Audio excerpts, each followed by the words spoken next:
এই মুখ দুটো আপনার কাছে পরিচিত লাগতেই পারে যদি আপনি বাংলাদেশি হওয়ার পাশাপাশি গণমাধ্যমে চোখ রাখেন বা সামাজিক যোগাযোগ মাধ্যমে অ্যাক্টিভ হয়ে থাকেন। সাংবাদিক সাগর সরোয়ার ও মেহরুন রুনি দম্পতি এরা ২০১২ সালের ১১ ফেব্রুয়ারি ভোররাতে পশ্চিম রাজার বাজার বাসায় খুন হন।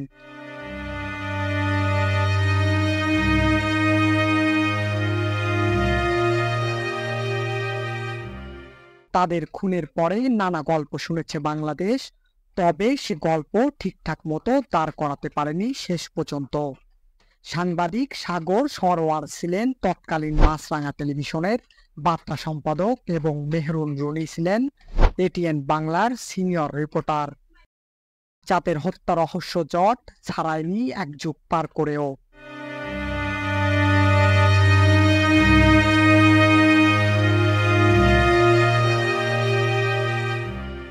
৩০ জুন তাদের হত্যা মামলার প্রতিবেদন জমা দেবার কথা ছিল, তবে বিগতবারের মতো এবারও তদন্ত সংস্থা র্যাব প্রতিবেদন জমা দিতে পারেনি, যার ফলে সাগর রুনি হত্যা মামলার প্রতিবেদন পেছালো ১০৯ বারের মতো।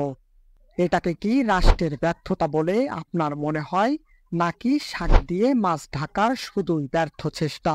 শাক দিয়ে মাছ ঢাকার প্রবাদ যখন আসলোই, তাহলে চলুন ২০১২ সালের আলোচিত ঘটনায় একটু চোখ বুলিয়ে আসি। মাহফুজুর রহমান মানুষটিকে দেখে আপনার হয়তো হাসি পাচ্ছে, তাই না? হ্যাঁ, হাসি পেতেই পারে, কারণ আপনার হয়তো ২০১২ সালের মাহফুজুর রহমানকে চেনা নেই।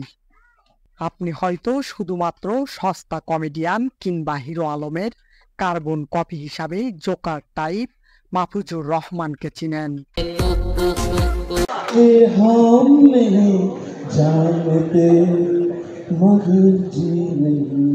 তবে ২০১২ সালের ১১ ফেব্রুয়ারি সাগর রুনি হত্যার পর ৩০ মে লন্ডনে করা এক সংবাদ সম্মেলনে এটিএন বাংলার চেয়ারম্যান ডক্টর মাহফুজুর রহমান মিথ্যাচার করে ঘটনাটাকে অন্য খাদে প্রবাহিত করার চেষ্টা করেন, যা তীব্র সমালোচনার জন্ম দেয়।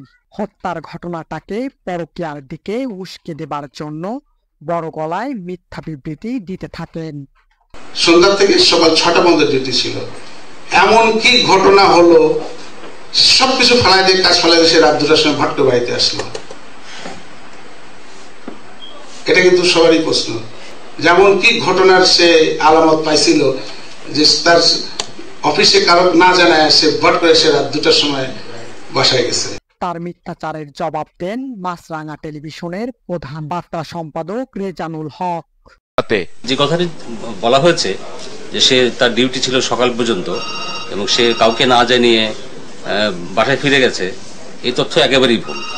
ডিউটি ছিল আসলে রাত ১টা থেকে ২টা। তার ডিউটি শেষ হয়েছে ১:৩০টার সময়। ১:৩০টার সময় ডিউটি শেষ হওয়ার কথা এবং তাই সেই ডিউটি শেষ করেই সে যথাসময়ে বাসায় ফিরেছে। তাকে নামাইছি, নামানোর পরে সে ঢুকলো ভিতরে, ঢোকার পরে থ্যাংক ইউ বললো, বলার পরে আমরা ওইখান দিয়ে গেলাম হইলো মোহাম্মদপুরে। মানে ওইরকম হাসি খুশি ছিল, ওইরকম টেনশন বা ওইরকম কিছু ছিল না। তার বাসায় অনেক সাংবাদিকরাই যেত, রেগুলার যেত তার বাসায়।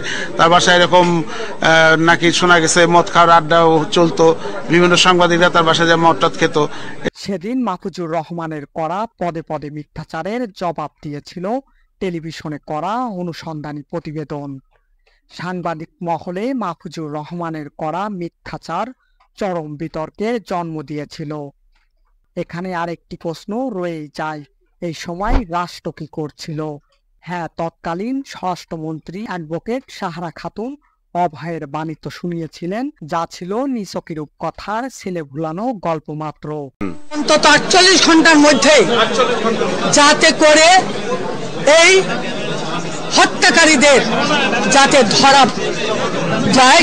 সাগর রুনি হত্যায় রুনির ভাই নসির আলম রোমান শেরে বাংলা নগর থানায় একটি হত্যা মামলা করেন। প্রথমে মামলার তদন্ত কর্মকর্তা ছিলেন ওই থানার এক উপপরিদর্শক। ৪ দিন পর মামলার তদন্তভার ঢাকা মহানগর গোয়েন্দা পুলিশের কাছে হস্তান্তর করা হয়। ২ মাসেরও বেশি সময় তদন্ত করে রহস্য উদ্ঘাটনে তখন ব্যর্থ হয় ডিবি। পরে হাইকোর্টের নির্দেশে একই বছরের ১৮ এপ্রিল হত্যা মামলাটির তদন্তভার র্যাবের কাছে হস্তান্তর করা হয়। এরপর একের পর এক তারিখ বাড়ানো হলেও তদন্ত শেষ করতে পারেনি সংস্থাটি। গত ৩০ জুন মামলাটির তদন্ত প্রতিবেদন দাখিলের দিন ধার্য ছিল, কিন্তু এদিনও তদন্ত সংস্থা র্যাব প্রতিবেদন দাখিল করতে পারেনি। ফলে প্রতিবেদন জমা দেওয়ার তারিখ ১০৯ বারের মতো পেছানো হলো। এবার একটু আসি সাংবাদিক সাগর সরোয়ারের মা সেলেহা মনির কাছে। সন্তান আর পুত্রবধূকে হারিয়ে পাগল প্রায় মা প্রতিজ্ঞা করেছিল যতদিন সাগর রুনির প্রকৃত খুনিরা ধরা পড়বে না ততদিন ওদের কবর দেখতেও যাবেন না। কিন্তু এই রাষ্ট্র কি ৭৩ বছর বয়সী মায়ের শেষ ইচ্ছা আদতেও পূরণ করতে পারবে?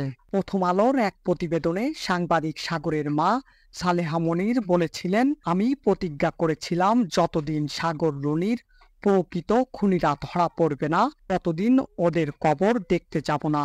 কিন্তু আমি সেই প্রতিজ্ঞা বোধহয় রাখতে পারবো না। আমার বয়স ৭৩ বছর চলছে, প্রায় অসুস্থ থাকি, কখন কি হয় জানি না। তাই ভেবেছি শীঘ্রই সাগর রুনির কবর জিয়ারত করতে যাব। এবার প্রশ্নটা আপনাদের বিবেকের কাছে, মুক্ত চিন্তায় বিবেককে জাগ্রত করে উত্তর দেন। সাগর রুনিকে হত্যা করে ছোট্ট মেঘের জীবন মেঘে ঢেকে দিয়েছিল খুনিরা অনেক আগেই, কিন্তু সাগরের গর্ভধারিণী মার কেন সন্তান আর পুত্রবধূর খুনিদের বিচার না দেখে যাবার সংশয় আর ভয় নিয়ে শেষ দিনের অপেক্ষা করতে হচ্ছে? সাগর রুনির দোষ কি ছিল সাংবাদিকতা পেশায় আসা? এদেশে এতগুলো গোয়েন্দা সংস্থা র্যাবের কাছে এত তথ্য থাকে, তবে কেন এক যুগেও র্যাব পারল না হত্যা মামলার প্রতিবেদন দাখিল করতে? এটাই কি ছিল সোনার বাংলার স্বপ্ন, নাকি সাগর রুনি হত্যার রহস্য উদ্ঘাটনের ব্যর্থতার দায় আজন্মই বইতে হবে এই রাষ্ট্র, এই রাষ্ট্রের মানুষকে?